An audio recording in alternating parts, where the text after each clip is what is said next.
रहे थे बस बिहार शिफ्ट करा दीजिए, बिहार पहुंचा दो। जिस बिहार के लिए मैंने इतना किया, आज मिलने के लिए, मतलब जो आदमी हमेशा समाज में ही रहता था, एक बार सड़क पे उतर जाता था तो कम से कम 2000-4000 लोग सिर्फ सेल्फी लेने के लिए खड़े हो जाते थे। आज वो आदमी मिलने के लिए मोहताज है कि मेरे से कोई मिलने आए, मेरे पास कोई आए। जब वो सीन मेरे दिमाग में आता है ना, रोंगटे खड़े हो जाते हैं। कह रहे थे कोई नहीं आता है, बस यही इंतजार करता रहता हूँ कि कोई आ जाए।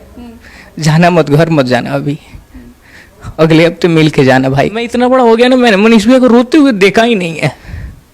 उस आदमी को कभी हमने आंख से आंसू गिरते हुए देखा ही नहीं है, और उस आदमी का आंख का आंसू बंद ही नहीं हो रहा था। कह रहे थे सब बर्बाद कर दिया, हमने किया क्या है अपने लिए। वो तो अभी तक ये पूछ रहे हैं कि गलती क्या हो गई मेरे से कि एनएसए लग गया मेरे ऊपर। कितनी बड़ी गलती कर दी है कि एनएसए मेरे ऊपर लग गया। वो तो अभी यही पूछ रहे थे कि सुप्रीम कोर्ट में भी जज ने मना कर दिया। खाने के बारे में क्या बताऊं, मुझे तो कह रहे थे कि बताना मत किसी को। हफ्ते में 2 दिन तक खाना नहीं खाते हैं। कह रहे थे कि सिर्फ चावल मिलता है जेल मेन्यू में, चावल और सांभर। बस उनके मुंह से यही आ रहा था कि सब बर्बाद कर दिया मैंने, घर के लिए कुछ नहीं किया है मैंने। जिस माँ बाप ने मेरे लिए इतना कुछ किया, मैं उनके लिए कुछ नहीं कर पाया। मैं बस समाज बिहार जब से मैं मैच्योर हुआ, घर को तो मैंने कभी देखा ही नहीं। जो माँ पिछले 4-5 सालों से रिक्वेस्ट कर रही है कि शादी कर लो, जहाँ तक कि मतलब मैंने किसी की सुनी ही नहीं, सब कुछ बर्बाद कर दिया। आज खुद तो परेशान हुई, घर को भी मैं सड़क पे ला दिया।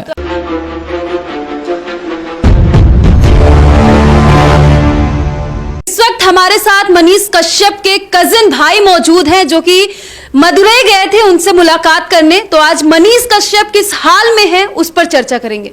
पहला सवाल, जब आपने मनीष कश्यप को देखा मदुरई जेल में तो कैसी हालत थी उनकी? हालत क्या बताएं, मैं तो खुद को समझा के गया था कि उनको जाके समझाना है। मैं भाई को समझाने गया था, लेकिन जब हम दोनों जब बाहर आए ना, वो तो कम से कम 10 मिनट तक तो हम दोनों खुद को कंट्रोल नहीं कर पा रहे थे। मेरे आंख से आंसू निकलने लगे, वो रोने लगे। बस बहुत हिम्मत करके हम दोनों बात करना शुरू किए। मैं समझा रहा था कि बस आप हिम्मत मत हारिए। बस वो यही बोले जा रहे थे कि सब बर्बाद कर दिया मैंने। अभी भी आप रो रहे हैं? सब बर्बाद कर दिया मैंने। बस मैं उनको कह रहा था कि भैया बहुत लोगों पे एनएसए लगा है, सरवाइव कर लेंगे, बस आप हौसला नहीं हारिए, हम लोग सब देख लेंगे। बस उनके मुंह से यही आ रहा था कि सब बर्बाद कर दिया मैंने, घर के लिए कुछ नहीं किया है मैंने। जिस माँ बाप ने मेरे लिए इतना कुछ किया, मैं उनके लिए कुछ नहीं कर पाया।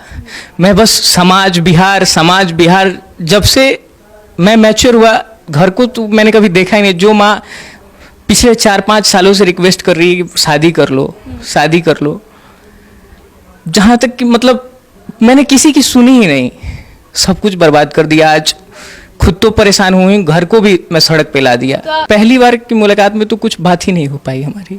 बस कह रहे थे गौरव जाना मत। आप अभी भी क्यों रो रहे हैं? बस जब वो सीन मेरे दिमाग में आता है ना, रोंगटे खड़े हो जाते हैं। कह रहे थे कोई नहीं आता है, बस यही इंतजार करता रहता हूँ कि कोई आ जाए। जाना मत, घर मत जाना, अभी अगले हफ्ते मिल के जाना भाई।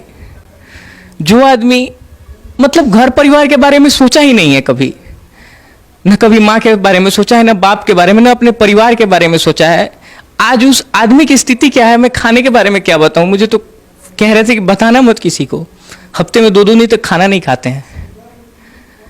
कह रहे थे कि सिर्फ चावल मिलता है जेल मेन्यू में, चावल और सांभर के नाम पे कह रहे थे सिर्फ पानी होता है गौरव। कैंटीन से 2 रोटी लेके आता हूँ, एक समय खाना खाता हूँ। और हम लोग जो वहीं पहले तो कोई मिलने भी नहीं जाता था, अब कह रहे थे कि बस वहीं इंतजार लगा रहता है कि हफ्ते में 1 दिन 2 दिन जो भी आएगा, बस उसी आस में समय काट रहे हैं वो। मतलब आप कितनी बार उनसे अभी तक मिल चुके हैं?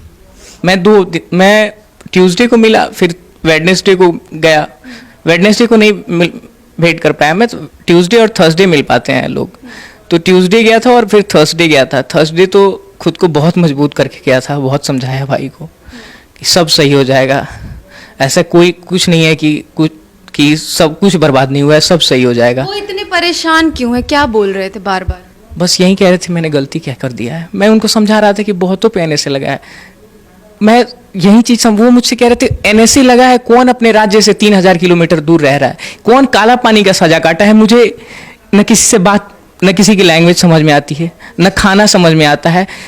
मैं काट लूंगा एनएसए भी, मैं काट लूंगा, मैं रह लूंगा, लेकिन यहाँ न कोई बात करने के लिए है, न खाने की प्रॉब्लम है। तो इतना काला पानी का सजा कौन काटा है? अभी तक किसी, जितने लोगों पे एनएसए लगा है ऐसी सजा किसी को नहीं हुई है। कह रहे थे बस बिहार शिफ्ट करा दीजिए, बिहार पहुंचा दो। जिस बिहार के लिए मैंने इतना किया, आज मिलने के लिए, मतलब जो आदमी हमेशा समाज में ही रहता था, एक बार सड़क पे उतर जाता था तो कम से कम 2000-4000 लोग सिर्फ सेल्फी लेने के लिए खड़े हो जाते थे। आज वो आदमी मिलने के लिए मोहताज है कि मेरे से कोई मिलने आए, मेरे पास कोई आए। कह रहे थे कि केस सुप्रीम कोर्ट में केस था, सब खत्म हो गया होगा, पैसा कहाँ से आ रहा है। हम बोले भैया टेंशन मत लीजिए, हम लोग सब बेच के लगा देंगे। ज़्यादा दिक्कत होगा, आप जिसके लिए लड़े हैं ना, बिहार आपके साथ खड़ा है, क्राउड फंडिंग करेंगे। क्राउड फंडिंग की बात मैंने की तो कह रहे हैं ये कभी मत करना लोग, छोड़ देना हमको ऐसे ही, और फिर दोबारा वहाँ मत जाना, हाथ मत फैलाना लोग। मतलब अभी भी उनके अंदर हिम्मत है, लेकिन अब टूट रहा है वो आदमी ना, जो आदमी मैंने बोला खाना पे ध्यान दीजिए। अंडा मिलता है हफ्ते में एक दिन, अंडा नहीं खाते हैं, नॉनवेज खाते ही नहीं। मैंने समझाया कि नहीं खाइएगा तो कैसे रहिएगा। कह रहे कैसे हो गए हैं वो, मतलब अभी उनकी जनता एक बार जानने को इच्छुक है कि मनीष कश्यप किस हाल में, आपने वो बता दिया, कैसे हो गए हैं वो अभी? एकदम दुबले हो गए हैं, एकदम दुबले हो गए। मैं बोला नहीं खाइएगा तो कैसे रहिएगा। कह रहे थे कि ज़्यादा खा लूँगा ना तो रात को नींद नहीं आएगी, रात को मेरी आँख खुल जाएगी, ज़बरदस्ती सो जाता हूँ, इसीलिए नहीं खाता हूँ। दिन में एक बार खाता हूँ, हफ्ते में 2 दिन तो फास्ट करते हैं, क्योंकि वहाँ की खाना समझ में नहीं आता है। अच्छा, उनको बाहर निकलने दिया जाता है कि नहीं? नहीं, बाहर नहीं निकलने दिया जाता। उनको एक स्पेशल सेल मिला है, स्पेशल सेल में है, उनको वार्ड की तरफ भी नहीं जाने दिया जाता। एक छोटा सा रूम है, उसी के अंदर उनको सिर्फ रहना है, कहीं बाहर नहीं निकलने दिया जाता है उनको। मतलब कभी भी बाहर उनको नहीं निकलने दिया? जब भी मिलने आते हैं कोई, हफ्ते में 2 दिन मिलने दिया जाता है, बस वहीं मिलने आते हैं। बाकी कह रहे थे कि उंगली पे बस यही गिनता हूँ कि ट्यूसडे और थर्सडे, कब ट्यूसडे आएगा कब थर्सडे आएगा, यानी कि कब कोई मिलने आएगा। पहले तो मिलने भी कोई नहीं जाता था।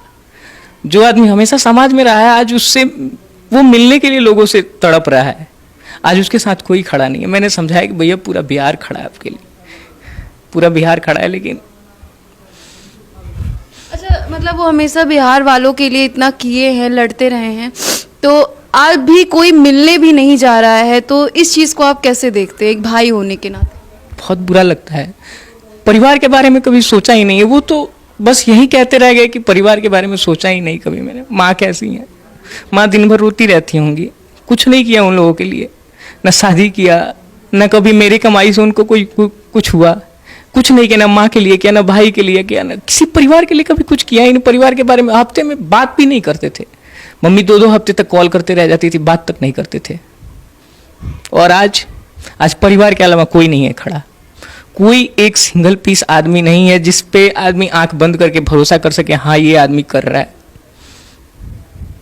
तमिलनाडु में इतनी परेशानी, मैं सोच रहा था कि मुझे जब बाहर इतनी परेशानी हो रही थी, मैं गया, मेरे पास रिकॉर्डिंग है, 10-10 कैब किए मैंने, कैब बार कैंसिल हो जा रहा था, क्योंकि मैं इंग्लिश हिंदी जानता था, तमिल जानता ही नहीं था। मैं दे दूंगा रिकॉर्डिंग, आप लोग चला लीजिएगा। मुझे जब बाहर इतनी परेशानी हो रही थी, तो फिर अंदर वो कैसे रह रहे होंगे। तो आपका भाई आज इस सिचुएशन में है और कोई भी ना पूछने वाला है, ना जाके मिल रहा है, तो ऐसे लोगों को क्या बोलिएगा? यानी कि तो वही बात हो गई कि जब आप सुख में है तो सब लोग हैं, जब आप दुख में है तो कोई नहीं है। लोगों पे मैं कुछ नहीं कहना चाहूँगा, लोगों के बारे में कुछ नहीं कहना चाहूँगा। हम लोग हैं, जितना हो सकेगा उतना करेंगे। सोचिए वो आदमी टूट गया है, अंदर से टूट रहे हैं। उनको मैंने लास्ट तक मैं बोल गया भैया 2 से 3 महीना बस। कह रहे थे 2 से 3 महीने में नहीं, पता नहीं मैंने गलती क्या की है। मुझे वो तो अभी तक ये पूछ रहे हैं कि गलती क्या हो गई मेरे से कि एनएसए लग गया मेरे ऊपर। कितनी बड़ी गलती कर दी है कि एनएसए मेरे ऊपर लग गया। वो तो अभी यही पूछ रहे थे कि सुप्रीम कोर्ट में भी जज ने मना कर दिया। मतलब उनको भरोसा नहीं हो रहा है, जिस तरीके से उनके साथ ऐसी चीजें हो रही है, बिल्कुल भरोसा नहीं कर पा रहे हैं। हम लोग बहुत हिम्मत देने का कोशिश कर रहे हैं, हमेशा परिवार से कोई ना कोई कोशिश करते रहता है, हर ट्यूसडे थर्सडे चला जाए, कह रहे थे कि ट्यूसडे का इंतजार होता है, ट्यूसडे बीत जाता है, वेडनेसडे के बाद थर्सडे, थर्सडे के बाद तो मैं संडे को तो मैं ऐसे ही बस उंगली पे जोड़ता हूँ कि बस थर्सडे। कह रहे थे कि 10 बजे के पहले आप लोग आ जाइएगा। जब 10 बज जाता है ना, कोई नहीं आता है, तो मैं बेचैन हो जाता हूँ, लगता है कि अब लेट हो गया, कुछ हो गया, यहाँ इन लोग को परेशानी है, नहीं आ पा रहा है लोग, तो बेचैन हो जाते हैं, व्याकुल हो जाते हैं वो। जनता जानना चाहती है सलाखों के पीछे वो हैं, लेकिन उन सलाखों के पीछे आखिर वो बैठ कैसे रहे हैं, रह कैसे रहे हैं, सो कैसे रहे हैं? एक छोटा सा कमरा है, एक अलग सेल बनाया गया है, एक बहुत पुराना पंखा है जो बहुत धीरे धीरे चलता है, और इतनी गर्मी में और जमीन पे सोते हैं, जमीन पे सोते हैं 24 घंटे उसी रूम में, 10 बाई 10 के कमरे से भी छोटा एक सेल, उसी में बस टहलना है, उसी में रहना है पूरे दिन। मैं इतना बड़ा हो गया ना, मैंने मनीष भैया को रोते हुए देखा ही नहीं है। उस आदमी को कभी हमने आंख से आंसू गिरते हुए देखा ही नहीं है, और उस आदमी का आंख का आंसू बंद ही नहीं हो रहा था। कह रहे थे सब बर्बाद कर दिया, हमने किया क्या है अपने लिए। मैं उनसे बोला कि भैया 2 से 3 महीने, कह रहे थे नहीं 10 महीना 25 दिन अभी बाकी हैं। वो एक एक दिन उंगली पे गिन रहे हैं, एक एक दिन उंगली पे गिन रहे हैं। कह रहे थे क्या गलती कर दिया मैंने, तुम ही बताओ ना, कहाँ मैं गलत था, क्या पता था मैं कि क्या गलती की आपने।